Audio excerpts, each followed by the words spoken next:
guys, welcome back to Theory of Three. My name is Austin, and today we're going to be talking about an interesting subject that we kind of got titled The Deep Dive. And the overall subject matter is concerning doing your research on people. And this can extend from anything from doing, clients to people that you want to work with in the industry, whether you're starting out or whether you've been in the industry for a couple of years. But yeah. I feel like this episode's going to be more of a rant than it will be anything because this isn't a questionnaire. Yeah, this isn't a questionnaire. This is more of a rant. Because I feel like in some sense, a lot of the time when we get emails or when we're researching people, let's just walk them through our research process, and then we can talk about what aggravates us when people don't do their research, which is just normally people not doing, like emailing us or texting us and going, "Hey, do you guys have lights and a camera?" And that's it's the like, other, dude. That's the other thing I failed to mention right off the bat. This also applies to when people come to you for work. Yeah, because absolutely. if they haven't done any research on you or anything, you know automatically, because they have questions that they should have known immediately from the website. Yep. Like they don't even have to. They can ask somebody questions about you and find out things that they're asking questions to you about. Yep. Well, I think so. Let's start from the beginning. I think 2-3 years ago when we were emailing, I was sending maybe 3 or 4 emails or 5 emails a day. There was a point where I was we intentionally were doing a ton of research on a ton of companies, and we just got to a point where we had a script, which we had a template we would put together about us. We would say, hey, this is what we do, this is kind of what we do, here's a demo reel, or here's a video that we've done. Let us know what you think. Can we grab coffee or chit chat sometime? And see, I use chit chat because I just said chit. I would have never said chit chat if any other time. Anyway, and then the beginning of the email, we would always specify hey, really liked your work in this video, all this stuff. Customize, because then it feels a little bit more personal to the person you're sending an email to. And that means we're just going to their Instagram, we're going to their Facebook, we're going to their website and reading all the text, reading everything about, looking at images, going, oh, they shot that, or oh, they did this, or that's cool, or what they got this award. Exactly, it's like all that stuff in the news. Exactly, and so even all that information is pertinent, especially if you get any meeting with them. Then you can go, oh yeah, you're not asking stupid questions like, hey, have you ever got a shot for Enterprise? Or it's like, dude, what kind of big commercials have you done? The videos are on our website. Just look at that. And then there's also not only just the career feats that you need to be caught up to speed on, but there's also just the personal life things, like, are you Democratic or Republican? That decides a lot on how you approach the conversation, especially if you do a face-to-face. What's their opinions, and that's what you do when you go down their Facebook or Twitter feed, and you just gather their opinions before you go and meet them. And this isn't stalking. No, I mean there are some levels that it can be stalking. This is research. It is research. Yeah. It's not. I'm not doing it out of malintent. Because and the reason why we say what we say is because those emails, you're going to get a better response because people are going to go, oh, he did his research. And when you get into a meeting with them and you're asking these pertinent questions like, hey, what did you guys do for this video? They're going to get the conversation. They're going to get the vibe that, okay, he's genuinely interested in this conversation. He's genuinely interested in me. He knows a lot about me. I don't have to divulge all this information about. Oh yeah, I own a camera. It's also I shoot commercials. It's also like an ego stroke when someone's like, "Hey, you were on the news. Really liked the piece you did," and we're like, "Hey, it was about 3 or 4 weeks ago. You made this post, and it was absolutely fantastic." Yeah, it shows interaction with the person's life. It's also I'm paying attention to you, and I think your time is valuable enough for me to know more about you. Yeah. And that's a subconscious type of relay. For sure. Yeah. And it's not so much... again, I like the idea of subconscious because what I'm mentioning is stuff that we've talked about. It's not... The person's not sitting there going, oh, yeah, they did the research. Their subconscious is going, oh, he knows a lot about me. Which, again, it's going to come back to, if they think about the conversation or the meeting later, they're going to go, oh, yeah, they knew a lot about me because they're genuinely interested. They mentioned this and this and exactly, this and this. Exactly. And that also kind of tallies or kind of relays into the meeting, like you're always talking about them first until they ask about you. Yep. Because that's their acceptance of you, is like you're constantly involved in their life and what they do. And it's also like a date in a sense. Like you go on a date and the girl you're going, okay, what can you tell me about you? And she's starting to rattle this off, and at some point you don't want to say, So yeah, I actually work at. You don't want to say that. You just want to go. You're waiting for her to respond to go. Okay, so what do you do? And if that question never comes, then it's like, okay, this is totally one-sided, and then this is not gonna be a good relationship at all. Yeah. Because it's like there's gotta be a two-way street here. Yeah, exactly. And I think a lot of confidence comes, especially in conversational guides. There's a lot of people out there that talk about the art of conversation. Or the art of like self-mastery. And one of like the key pointed factors that we took to heart like right off the bat had to do with the type of conversation that we had when we came to the door, and then what was our purpose the moment we sat down. And 90% of the time, the entire purpose of the conversation from I'd say for the first 10 to 15 minutes was us finding out about them. Yep. And because in a lot of ways with for example, if I was to sit down with you, Curtis, and I would ask you about who you are, and as you start talking about who you are, one of the major things that I've seen happen in other people's faces, specifically like directors and producers, is when they start talking about things that they've done, or things that they've posted, or projects they've done. When they say, a couple of weeks ago we finished and posted a project we shot for Walmart, and your instant response was that with Kristen Bell in it? Yeah, and exactly. They were like, it's like, I saw all that. Yeah, no, great work. Like, what it shows is that not only is there interest, but there's something that you've invested into them. Yep. You've already previously invested into the relationship that you're building at the moment, even though that while you were doing the research on this person and while you were looking into them, you didn't have any sort of face-to-face. But the moment that you get that face-to-face, you get that chance, it shows like a level of like almost a respect, because that's really what happens. Yeah. It's super hard. I say that because, and you go to some of those feeds on Instagram, and you're like, and they just post pictures of like abstract stuff, and you're like, okay, how am I gonna conjure a conversation out of this stuff here? That was a nice triangle you had. Yeah, there. It was a nice black background. Yeah. That was cool. Yeah, with the sparkles. Yeah. Exactly. There's sometimes you do have to run off of gut feeling. And just kind of play it out. And kind of one of the other reason why you get them to talk first is to keep the ball in your court. Because if you start talking about you have no cards to play. None. They feel like you're trying to sell yourself. Because people are curious, and so like they're always wanting to learn about the person they're in front of. And so if the only reason they sat down with you, if you're a mystery still in the conversation, they'll continue talking with you and still have vested interest in the conversation. I hate being the only person talking. When someone starts asking me too many questions, I'm like, okay, hold up. Let's stop talking about me first. That's what I always use. Let's just stop talking about me. What about you? That's what my go-to thing is. There have even been conversations where you sit down, they're like, so tell me about yourself. And you do like a really short, like you keep it super short. You keep it like your elevator pitch, and then you're like, so now you know a little bit about me. Let's talk about you. And then that's how you keep going, you keep pushing until they finally say, okay, guys, slow So when down. did you marry your wife? And then how many months did you guys wait to conceive? Yep. And it's it's like, whoa, different questions. Hold up. Credit card. Yeah. Not that far. Hold on. What's your last 4-digit social? Or? I did some research. Remember that girl you dated back in the day? That was actually a guy. Yeah, and you pull out your briefcase. It's like, so you got arrested in 2007. Here's your mugshot. You're like, whoa, too much research. We're not too much talking research. about that. No. But no, it's the idea of just doing your research. And so out of that conversation and the brief gist about what we do and how we like to work, let's talk about the people that have done that or one have approached us and you're like, okay, first off, this whole research game is entirely you're off. Like the conversation, and that's the thing.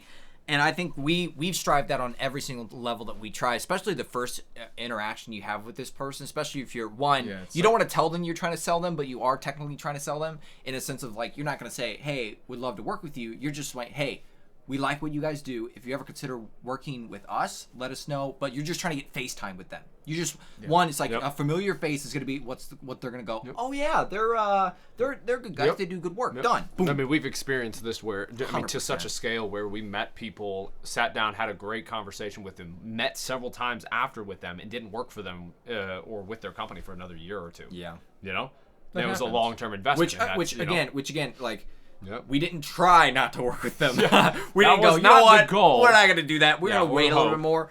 They just didn't offer. But again, like I feel like in a lot of the sense it was FaceTime. And I think in a sense for us, I feel like we didn't put too much stout into FaceTime. We were just like, hey, let's get in front of them and meet them. I think our default was let's just get in front of them without knowing that we were doing the correct way. And I think we like there was to some degree that we had like the first few meetings we had some sense of everybody has it's like charisma where you go in, your subconscious picks up readings off the person. Yep. And you're having that type of conversation. It's automatically going the same way we just mentioned. Yep. But once you breach that fact of saying, oh, well, this is what automatically happens, well, let's just go ahead and do that beforehand so we know everything about them. And then all we need to pick up is physical cues. Yeah. Their body language. That's all we need to pick up. Well, you know it's going to be a real an interesting meeting when you walk in there. Well, it's going to be a good meeting when you like one of our friends we met, he's a colorist, and I remember walking into that coffee shop, and he was like, "Hey, what's up, man?" I'm like, stood okay, up from his table. I'm like, okay, shook this our is hands. this is gonna be an easy meeting. Yeah. Well, I don't have to pressure this guy. Then no I've pressure, just instant energy on their end. Then I'd met a producer where he's like, "Hey guys, so tell me about yourselves." And And I'm like, stayed seated, "Okay, just- first off, one, he's either had a really bad day, or him and his wife are not on a good terms, Or his he kid could- is acting up or something, Or and he I've got just couldn't give Yeah. a Yeah. and I've got to pull something out of this guy to go, yeah, these guys are worth of working with me. And I'm like, Yep, I just wanted yep. to give up then. But then you go, no, so yeah, we, you know what? Take yourself, enjoy the cup of coffee. those are hard. But It I is think, really hard. I think just being there and talking about him will get him up and be like, yay, this is something we really want to talk about. Because he always You're like, so yeah, that everyone wants to talk about that work. shoot on Instagram, I saw it was really well. Yeah, the client fired us. Oh, yeah. So what about that other shoot we did with the Shot client down. fired? You know, this is going downhill real fast. What about your daughter? Yeah, she went back to LA. Her mom took her. We got divorced. Took $7 million. Like, okay, this is just. How? Maybe I should pose this question. How can I help you? Yeah. What can we do for you to help you? Is there a video? Are you running for a campaign, or what are you Do you doing? need gas money? Like, Yeah.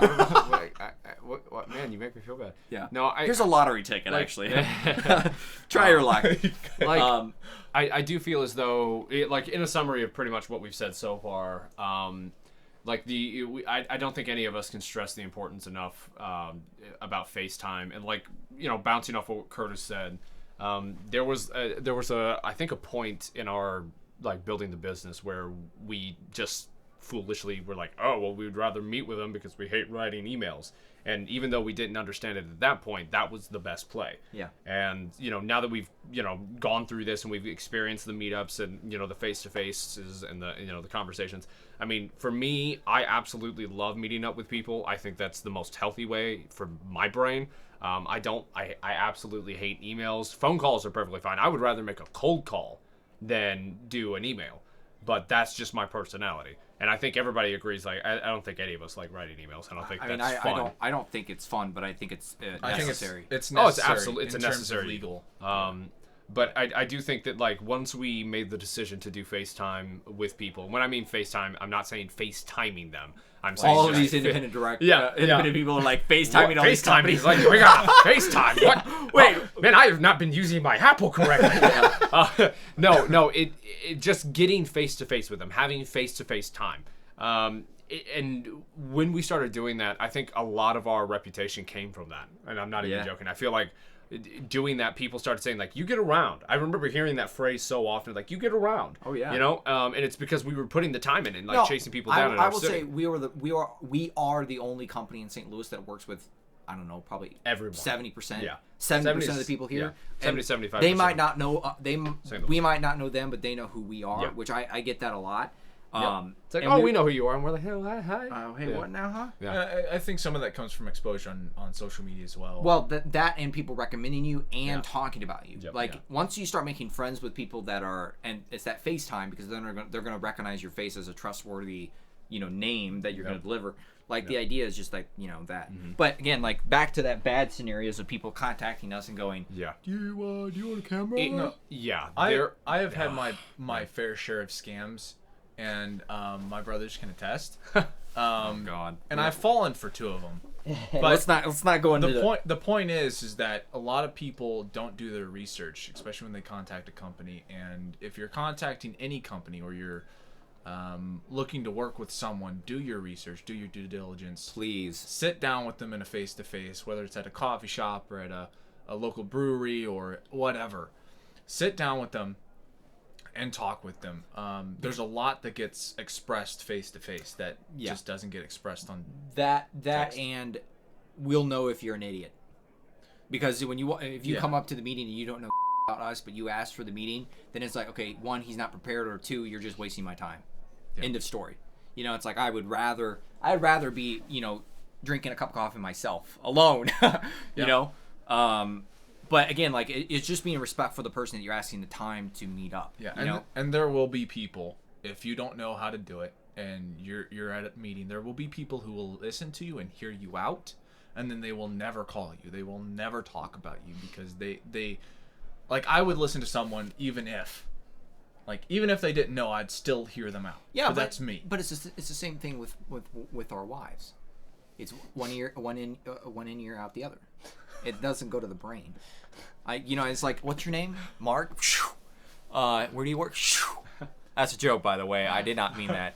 I listen to everything anyone says, and it retains, like instantly. It retains. Yeah. Just to be an interesting person. Yeah. To be like, there are some people like we met that colorist. He was super. The vibe too, man. The vibe was super happy. So happy that it made it just relaxed. I can't set the pace for the entire evening. I can't put him in the same afternoon, folder. technically. I can't put him in the same folder in my brain, quote unquote, than I would for everybody else. He's like in the happy folder. And then there are people who are the super involved people. They're really interested in what you do, and they're genuinely interested. And those people get their folder, and you really just want to stand out. Then you get the guy that has the meeting set up for the day, and he's just there to hopefully fill a time slot. Then it's your job to stand out so to him. And he just goes, "Oh, tell me about yourself," and you're like, "Well, this is what we do." And then you're gonna start. Then it's all about selling yourself and just having a good vibe. And also, big tip: when you go to the coffee shop, brewery, lunch, anything, you better be paying for coffee. I swear, people ask me for a meeting and they don't pay for my coffee. I'm pissed. I'm like, okay, first off, I drove down here. It's courtesy. It's courtesy. If you're asking, maybe for I just do a it. meeting. I do it for you're asking everybody. for FaceTime, there is a level of etiquette that you need to hold, and one of those that we have adopted has been buying them coffee. It doesn't matter what it is, and it doesn't even matter whether they get coffee or a croissant. Dude, it or kills. Whatever. It doesn't matter. Kills me because I feel so much better when someone. I think you guys know Darren. Yeah. I don't want to say his last name, but because there's only two people that watch this. Yeah, Darren. Yeah. Darren. Every single time we're at a coffee shop, every single time, Yep. I don't pay for shit. And I'm like, dude. He's like, no, it's all good. It's all me. I'm like, what? This is a foreign concept. Yeah. But he's a rare breed. I don't think there. I mean, I agree again, that it's consideration because again, if he cares now, he's gonna care when we're on set, and he's gonna care. He's gonna have my back in any of those other situations. Yep. That's what's in my subconscious. That's what I was gonna say. Your trusting. subconscious You're is trusting. picking up trust signals from him. And you're Exactly. Like, I trust this guy. I don't care what problem I face. I trust him. Yep. Yep. I think moving from that into the part of the conversation that I think maybe Curtis mentioned it earlier, when it comes to kind of like incentivizing yourself to go out and do so. I know that one of the ways that we ended up having like a good like basis for those kind of conversations to even transpire was this constant, like, I mean, obviously there is ways to do this via just posting on social media to like be connecting with people through your, all your Facebook, your Twitter, whatever. I think the cleanest way that we found was by we would literally search by city and just find people and go. But I'm not suggesting that for you. You may already have like a very large A and B list of people that you can contact, like the people that you know and have connections to that you should sit down and have a conversation with, and your B list, which is the group of individuals that you do not know personally. You know people who know them, but it is your job to contact them.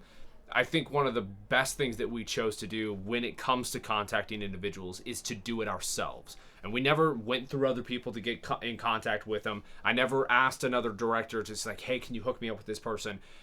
A lot of those kind of situations where people came to us was because those directors or those producers or those DPs referred us to them without us ever asking. Yeah. And that sort of reputation has set like an absolute gold standard, I think, for us, especially here in St. Louis. Because I've never, ever, ever, and I probably never will, go to someone and say, hey, can you get me in connection with this person? The reason being is because we've always taken the initiative to go to those people. I mean, unless there's people that I don't remember. No, just keep going. I had just a tidbit. Go ahead. Like, I just feel as though in one of the major ways of our success has been because of that fact. I mean, I don't know how many people we've contacted or just sat down with. Some of the best relationships we have as of this day that we made, a year ago or 2 years ago is because we didn't know who they were. We contacted them. We had the gall to just, want to sit down with them and then have that face-to-face conversation with that, like purpose of mind, and it instantly clicked because there was a genuine like belief in it. We weren't trying to scam our way in. We weren't trying to slide in through the I almost said slide in through the back door. Just cut corners. But yeah. Yeah, I agree with you, and I think if someone at the meeting goes, I should introduce you to these guys, then by all means, then you're in, you're trying to get Let that. Let them suggest it. I have asked someone before to introduce me to someone, and it was just like, hey, can you introduce me to your brother? That was it. Like, because I saw her in the coffee shop the other day. She was really cute. Joking, by the way. No, I think wow, was it a mother or sister? I can't remember. That's different. Maybe both. I don't know. That was different for me because she came to me. She goes, "I have to introduce you to my mother." Oh, that was different. So like, I don't understand. Yeah, gotcha. But I'm gonna get slapped for that one, just so the audience knows. That being said, like I would attest, like even since there are going to be companies that you're never going to get in touch with, and that's one thing that you're going to have to go to the people that they trust. And meet with them, and if they let you in, it's easy. It's like, okay, they let's say this big company, let's say Netflix works with this director, again, we all know how hard it is probably to reach out to Netflix, which we've never tried, but with our method of emailing once a month, they'll reach out to us. Yeah, the emailing once a day ritual, or once a week, I think it was. Anyway, that being said, then you're gonna, okay, let me contact the director. If you can't get a hold of the director, you contact his assistant. You get a hold of the assistant, you start working with the assistant, you start doing things for the assistant, which I'm not saying doing things at a sense of like, you know what I mean. Anyway, we're not Harvey Weinstein in this. That's not where we're going with this. That being said, then you get in front of. For example, there was a girl we met here in St. Louis, very fantastic person. Where are you going with this? No. She you was said Harvey Weinstein. Production you're like assistant, okay, which ended up turning into a production manager, which played multiple roles as like directors on certain projects. But that woman ended up becoming a producer. And that relationship has gotten us into projects because again, it was going after like individuals that we knew that worked in those areas, and building relationships with them, which has led that. Because again, this all ties into conversations and other podcasts that we've done in the past that refer to building each other up. Because the success of another individual is also your success, because that means the city is growing. And if you have a relationship with that person, if you succeed, and you pull them with you. If they succeed, they pull you with them. Like that kind of relationship, because you both are chasing the dream, you're both chasing the hunger, for the game. That's happened in multiple situations for people that we know, and it's been highly successful for us. I also, is to input in terms of suggesting or working with other people you don't know, or cold emails. Sure. I think there is some sense of, if you're in a meeting and they talk about, mention some people that are doing some great work. I think you guys are like these people, or blah, blah, blah, that you write down in like a notepad or on your phone, and you write down the names of those companies that they're referencing. You go to back to your computer and you email them and you say, hey, listen, I was in a conversation with so-and-so. They mentioned your name. And you came highly recommended. I just want to reach out and introduce myself. Sure. And you just introduce yourself. I think that works. That works. Or, and again, this is another tidbit at the end, because one, you always pay for coffee, and two, you always follow with a follow-up email saying, hey, great work, a great meeting with you. True. Thank you. Then that email, if they said in the meeting they would introduce you to people, they would go, hey, would love to have you introduce me to such and such. Yeah. And if they accept and they go, yeah, I'll send you an email, I'll just send, and then they CC you in an email and go, hey, Jeremy, here's some brothers that I found here in St. Louis. They do good work. Check them out. Here are some bros. Yeah, exactly. We've had that happen before, and it was instant. They would the person that we tried to get in contact for over a year immediately responded and was like, "Yeah, absolutely. Let's get him in for a meeting. Exactly, week, exactly. Friday, I was like, son of a, you should have been doing this a year ago. But yeah, it just depends on the company. It also depends on how I feel like busy they are, and you just gotta gauge that, and whether they're looking for new talent too. They're not gonna come up on your radar just because they don't have anybody to go off of. And that's another thing too. It's like. We found that is like once you get into a circle and you start working with that circle, it's like other circles will go, wait a minute, they're working with, and I feel like St. Louis is really cliquey in a sense, but there are a lot of people there's a couple people that interchange in those circles, and if you get to know those people, they'll pull you into other circles, and you just I love gossip. Gossip. That's pretty much what we're doing. We're just no. In terms of people meet us, and then that person goes and tells another person. That person goes and tells another person. And before too long, everybody in St. Louis knows about. Well, that's what I'm saying. That's pretty much what we've been doing. That's what we are doing. That's what I'm saying. Yeah, we are creating. You create gossip. That's what it is. Yeah. You cause a conversation to spark or the talk. Yeah. But no, basically, at the end of the day, just make sure that those 3 steps: pay for coffee, be respectful of their time, do not let the meeting go over an hour at most. And then follow with an email, and if they say things in the email, just say, "Great, it was great work meeting you, and thank you for your time." And just be super respectful of them, and just keep in touch. And if they don't hire you within the first week, I would just ditch them. I'm joking. I'm joking, by the way. But it's never about the short hour. Wait it It's out. always long. Oh, that was another thing. I put it on my Instagram. I was gonna read it to you guys as well. There was a quote I saw, and funny enough, I don't even want to say what company I saw this at, but the quote is, this quote, if you want to go fast, go alone, but if you want to go far, go together. And I was like, that's so good, because, if you want to, that's good. And I feel like I've learned that to an extent, and I feel like that's why we've gone so far. We haven't gone fast, I'll tell you that. But we've gone far. And so we'll continue to do so. And I think actually just one other point, it just dawned on me. Yeah. I'm reading a book. It's called Key to Mastery, and the book's major concept is to talk about your self mastery and talk about what it means to invest in not only yourself, because when you invest in others, you're technically investing in yourself. Right. Yeah. And one of the poignant things that got to me so hard was that they had interviewed 500 of the richest men and women in the United States, and there was would there be 2 women and the rest men? Wow. Ow. Ow. No. There were a lot of men. Obviously, there's a lot of males that are but billionaires. really good women that do. Oh, dude, there's some women in there that never leave their house. But is that Kobe? Who is that? Michael Jordan? Who's been divorced that have? No, I'm joking. There are some women out there that made bank off it. Well, what's her name? Kardashian. She's like the richest. She was like the richest. Well, no, isn't it? Yeah, richest under 20 Kylie Jenner or something like that. She's she's a billion, she's 1 a point billionaire. something She's billion. like the youngest billionaire. It's insane. Yeah, she makes so much money. But no, the conversation that was being had was specifically referring to what it means to have depth versus width. And width refers to the kind of social construct that most people have growing up in between the ages of 20 or 18 and 30, and they build a massive amount of width in their life. Yeah. And that width is friends, social circles, groups of people that you go to. Yeah. And they talk about how people who are these, just absolute Fortune 500 company owners, billionaires, and even actually, I take that back. Gary Vee spoke about this recently, and he said, the reason I speak to, and he's like, I've had so many people make fun of me for doing this. Yeah. But I'll respond to Snapchats, to Instagram stories. He's like, I'll even talk to people one-on-one. He's like, because what I'm doing is I'm building depth. I'm doing the one thing that I know matters.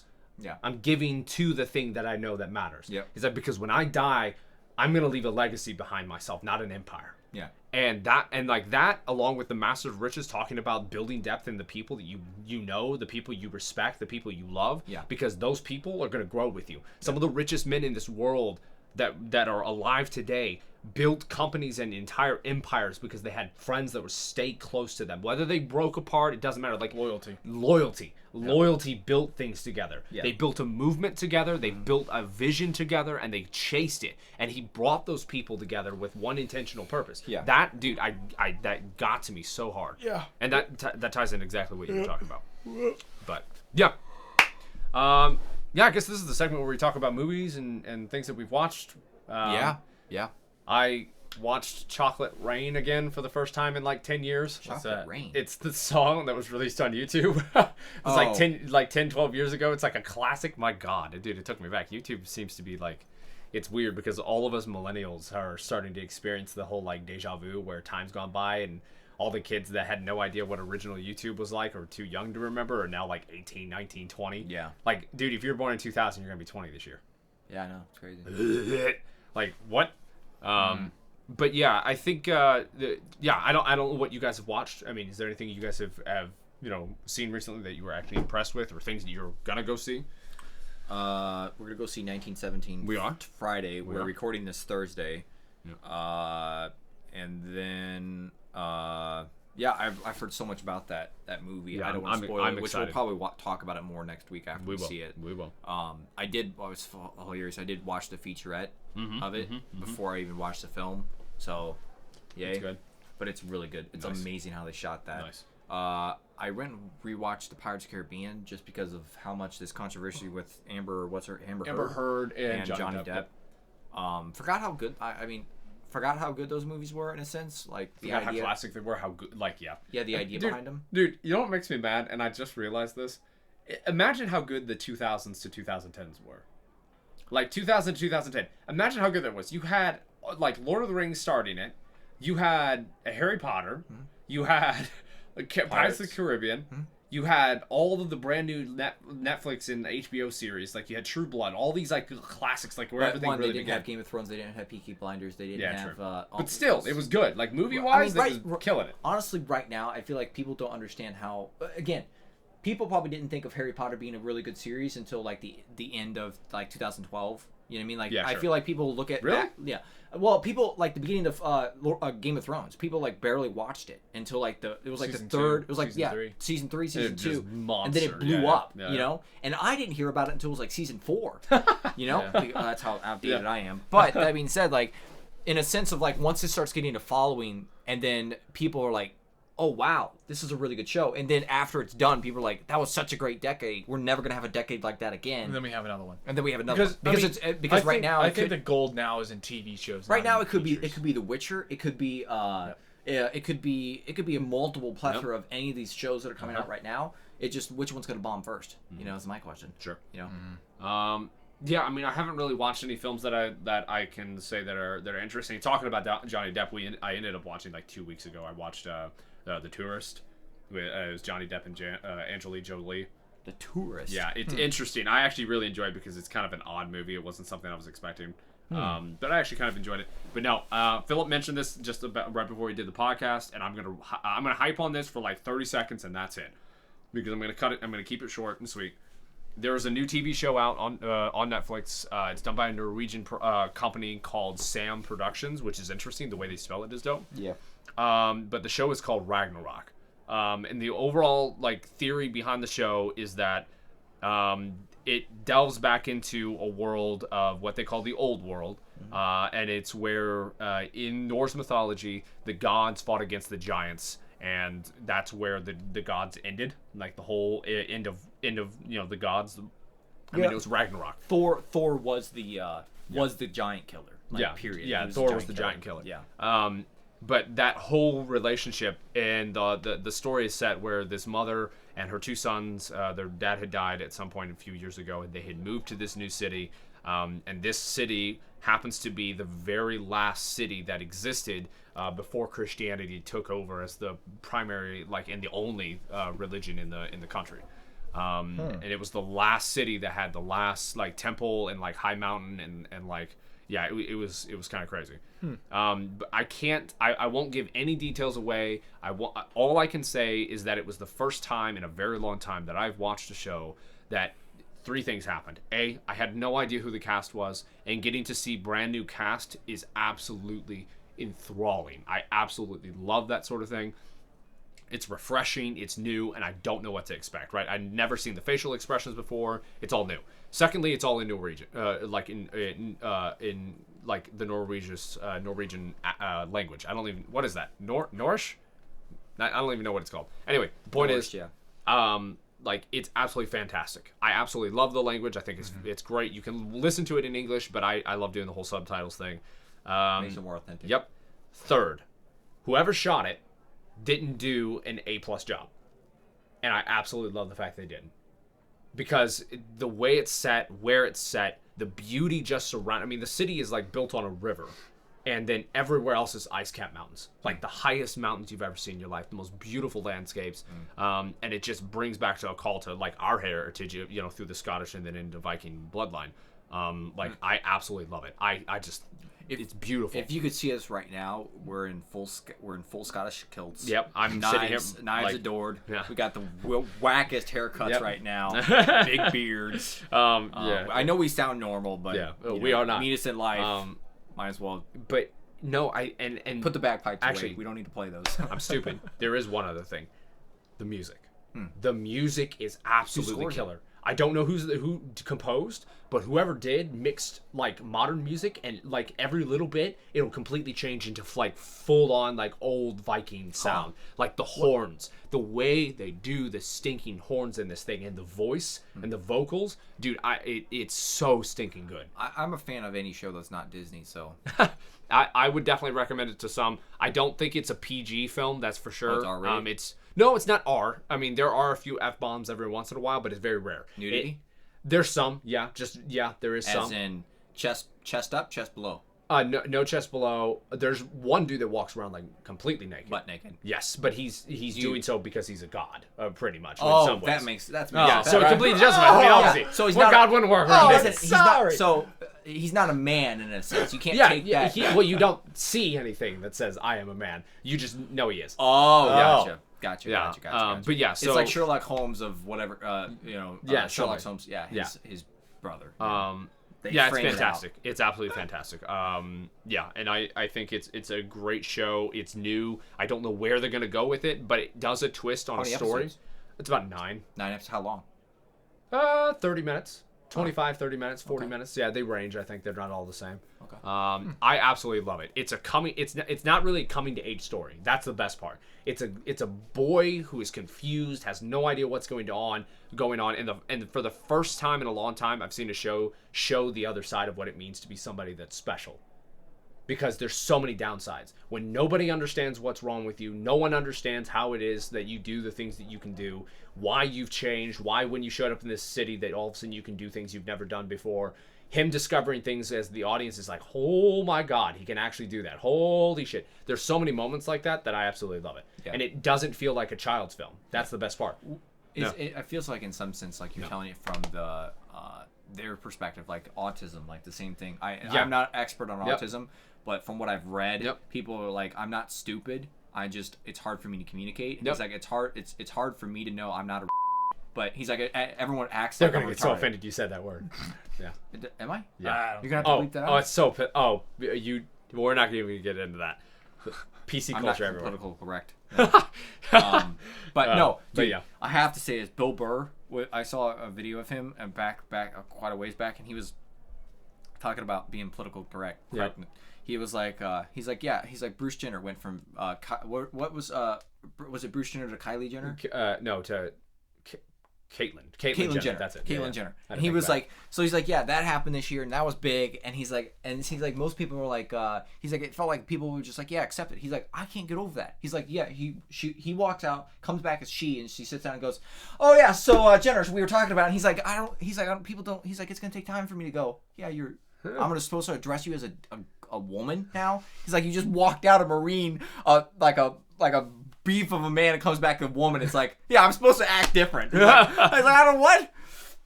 But being political correct is. Yep. Anyway, what I was saying about being special. Yes. Is it's like if you get him in front of him, he starts typing. It's just hard for him to communicate. Yep. He's like, everyone around me treats me as stupid. Yep. But no, it's just a really good show. Yep, and I would definitely highly recommend it. But yeah, I think that's where we're gonna end it. Again, I don't know if this has been a lengthy one. If it has, forgive us, and for the 1.5 people that are listening, thank you for tuning in. We really appreciate it. Please share with and rate us as a 5-star podcast. We really appreciate it. We're gonna be Joe Rogan one day. Please share. And if I haven't said it before, please share. Please share. No, but again, thank you for those that are listening. We really appreciate it. And we will catch you next time. Peace.